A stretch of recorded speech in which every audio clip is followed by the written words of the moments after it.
Today, I am thrilled to introduce our Ask an Expert, Charlie Smith, Senior Education Officer for the Born Free Foundation. Now, for those of you probably already know, it's an international wildlife charity that campaigns to keep wildlife in the wild, which is where it should be. Welcome, welcome, Charlie. Thanks, Meryl. Lovely to see you. Indeed. So, can you tell us? So, we're talking all about education today. Can you tell us about Born Free's educational mission and how it connects with the actual wildlife conservation? So essentially, our aim is to engage, educate, and empower communities to care for wildlife and the environment, so that wild animals can thrive in their natural habitat. So here in the UK, our education activities, they're actually part of our wider community engagement programme. We reach young people and children both in schools and out, and our aim is to instill a love of wildlife, help encourage personal local action to help protect wild animals and their habitats around the world. And we do that through a range of different ways. So we run outreach and in schools, and we create teaching resources. So we have workshops, lesson plans, we run webinars. We also have a free school magazine and send emails out to schools and teachers. And through those, we aim to encourage empathy for animals. We just provide really cool facts about wildlife, natural habitats and environmental issues, and give those really small, attainable, positive actions that we can all do to protect wildlife and the environment. So that's what we do in schools. But we also work to influence education policy here in the UK. So encourage the inclusion of animal welfare and sentience in the national curriculum is something that we're aiming to and working towards. And then we also have a youth and junior ambassador programme as well. So we aim to give young people a voice and a platform, upskill the next generation of conservationists and campaigners. And then also through that, hopefully encourage some more like-minded young people to take action when they see other people doing it. It's like, oh, I can do that too. Because so many people will be aware of Born Free, the Will Travers story, the lions, just an amazing, amazing story. Even just that as a a talking point in lessons. But actually, your educational materials and all of the outreach you do and programs you do are amazing. As that's why we really wanted to raise your voice today. Um, we know that young people care about wildlife. I've seen it in the classroom myself. They can actually get quite upset when things about the orangutans and palm oil, and it actually changes the way people eat if you talk about it and bring that into classrooms. So what do you think in terms of raising that awareness, if we're talking about habitats? It's really easy in year 5 or, later on in your key stage 3 that we talk about habitats, and it's like, and here's a beautiful picture of like that, like the jungle behind you. It's like, oh, here's a beautiful picture of pristine wildlife. Can you tell us the biggest threats that are actually, that those habitats are not necessarily safe? So what are the biggest threats facing wildlife today that young people should really understand if we're teaching them in the classroom? So I'm actually going to give you a really cliche answer, and that is humans, essentially. So we are the biggest threats to wildlife and wild animals, and there's multiple reasons for that, and that is habitat destruction, habitat loss. So we are destroying habitats at a really unprecedented rate, meaning that wildlife don't have enough habitat, don't have enough resources to survive. This then leads to human wildlife conflict. So whether that's through animals simply being hit by cars and transport, or retaliation because animals are coming and taking crops or taking livestock. That's a really, really massive issue for wildlife. Obviously, things like climate change as well. We're accelerating that. We're causing huge problems because of carbon emissions. And the climate crisis and biodiversity crisis, they are intrinsically linked. Biodiversity is one of the strongest defences that we have against climate change. But the climate crisis then having an adverse impact on biodiversity. So they are interlinked. So we need to tackle them together. Therefore, we need to teach those together. So linking that biodiversity crisis with the climate crisis. So actually in the recent curriculum assessment review in England, we actually highlighted this through our kind of advocacy work, policy work.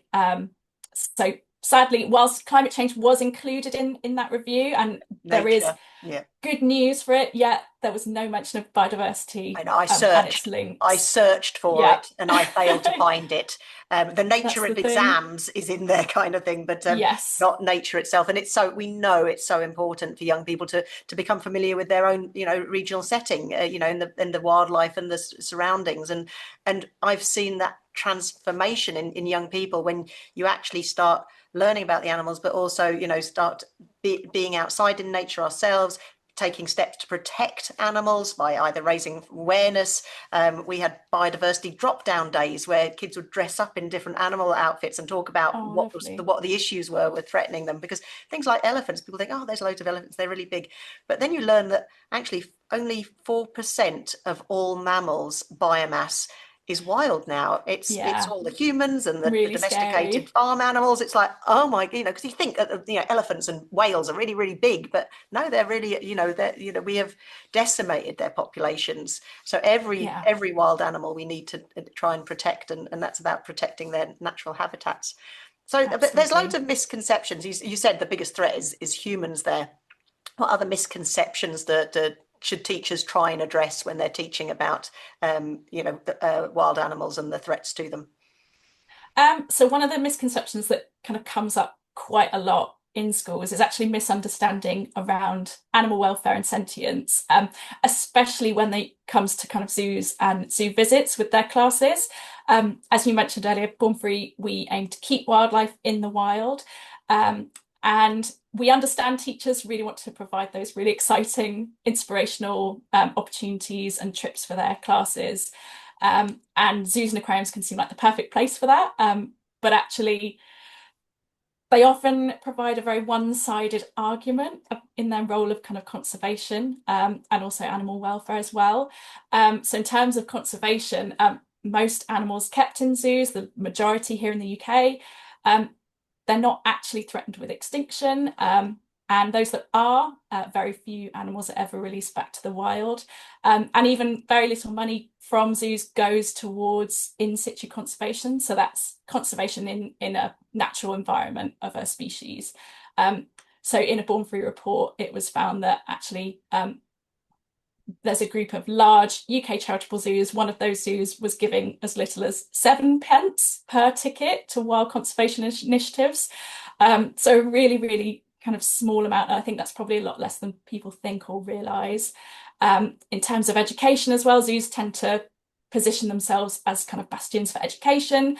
But whilst it's really exciting to see big animals up close, and children find that really exciting, they're often held in artificial enclosures that don't You can resemble see them their pacing, habitat. yeah. Yeah, absolutely. So that is known as zoochosis. So you you find lots of different examples of zoochosis, even in kind of what you might class as a good zoo.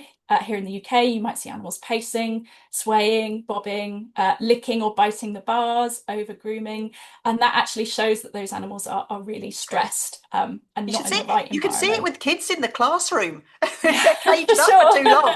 It's obvious. If we cage up, organisms, they don't like it. Yeah, Yeah, absolutely. I think Um, there's that the fact that it's born free, that sense of freedom. yeah, We're in a very, it's a populated planet by all living organisms, and I think we sometimes forget that we're not very free either. yeah, absolutely. And yeah, it's kind of thinking about that. And actually, if even if you are going to visit a zoo or visit safari parks, captive facilities like that, it's making sure you actually have that balance, because zoos will be giving one side of the story, but actually have you told the other side of the story as well? It's like why are we having to see these animals here? What's happening in the wild, Yeah, and having for those sure. conversations. So talking more about specific educational resources, because that's all the Ministry of Eco Education is all about, trying to get these lessons into classes. Give us some examples of some of the actual, what can teachers use that you provide that would help them with these discussions and dialogue?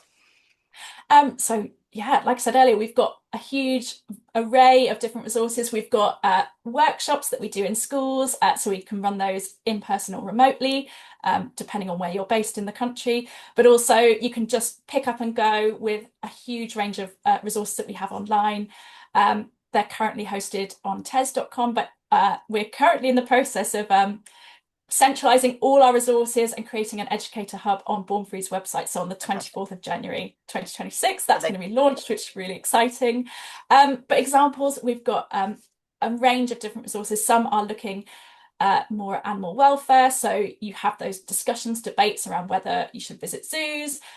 We also have resources just looking at amazing species. So we've got a whole topic on tigers, their habitats, food chains, all linked to the curriculum.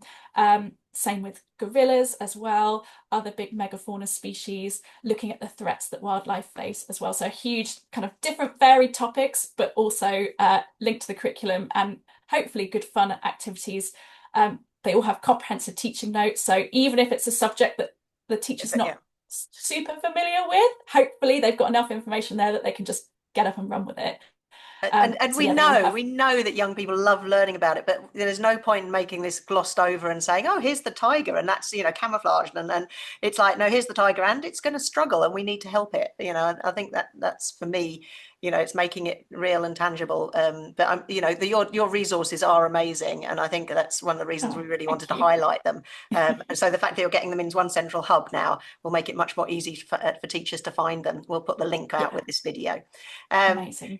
So, can you share success stories? Have you got any particular schools that have really taken the Born Free sort of educational materials and led to tangible conservation impact?